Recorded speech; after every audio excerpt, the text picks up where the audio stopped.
रामकृष्ण हरी. आपण परभणीला आहोत आयसीयूमध्ये आणि हाफिसला सर इथं बसलेले आहेत बघा डॉक्टर. आपण त्यांच्याशी थोडा संवाद साधणार आहोत. सर आपण आता निवांत बसले, मग पेशंटची देखभाल झाली का सर्व काय? हो सर, मी आता एक राऊंड घेतलेला आहे. त्यात सगळी काही देखभाल वगैरे झालेली आहे. आणि तुम्ही आपसात बोलत होते बघा, मी ऐकलं की पंढरपूरच्या वारीचा विषय थोडा. तर मग नेमकं काय विषय होता बरं वारीचा? काही नाही महाराज, आम्हाला सध्या विठ्ठलाच्या भेटीची आस लागलेली आहे. हा हा.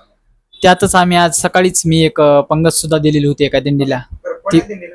ती आमची श्री डुबेश्वर संस्थान मुरुंबा पायी दिंडी सोहळा परभणी ते पंढरपूर तो जातो. तर त्या दिंडीला आम्ही परळीच्या पुढे आमचे नाश्त्याचं ठिकाण होतं. त्या ठिकाणी मग आम्ही पंगत देऊन आलो सकाळी मी वापस.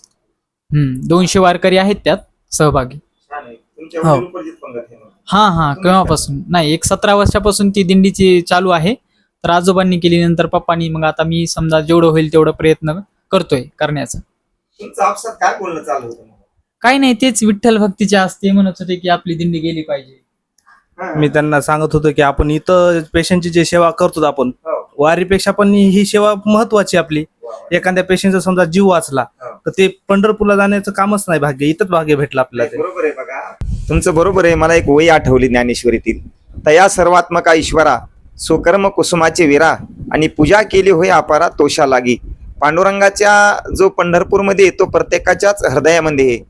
आणि तुमचे विचार खूप छान आहेत आणि चांगल्या प्रकारची सेवा भी तुमच्या दवाखान्याची मिळते. बरं, तुमचे दोन्ही आयशूच आहेत, नावासारखं कार्य.